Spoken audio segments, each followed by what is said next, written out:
Hello বন্ধুরা, কেমন আছো সবাই? আজকে আমার রেসিপিতে থাকছে অসম্ভব মজার একটি ভর্তা রেসিপি। যেহেতু তেলাপিয়া মাছে কাটা কম থাকে, তাই আমি ভর্তাটি তৈরি করার জন্য এখানে কয়েক পিস তেলাপিয়া মাছ নিয়েছি। প্রথমে প্যানে তেল দিয়ে কয়েকটি শুকনো মরিচ মচমচে করে ভেজে নেব এবং সেম প্যানের মধ্যেই হলুদ এবং লবণ দিয়ে মেখে মাছগুলোকে উল্টে পাল্টে হালকা করে ভেজে নেব।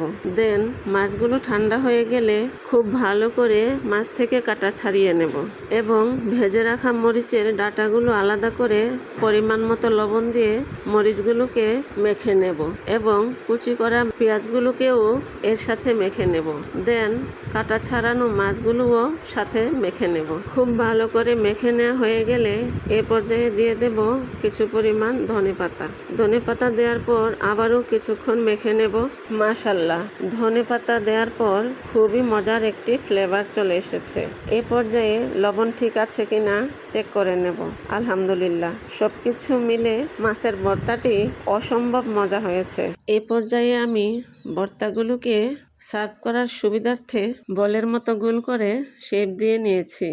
গরম গরম ভাতের সাথে এরকম একটি মাছের ভর্তা থাকলে আমার তো আর অন্য কোনো কিছুই লাগে না, জাস্ট ওয়াও মনে হয়। ভিডিওটি ভালো লাগলে কেউ যদি ফেসবুক থেকে দেখে থাকো তাহলে একটি লাইক দিয়ে পেজটিকে ফলো দিয়ে রাখবে।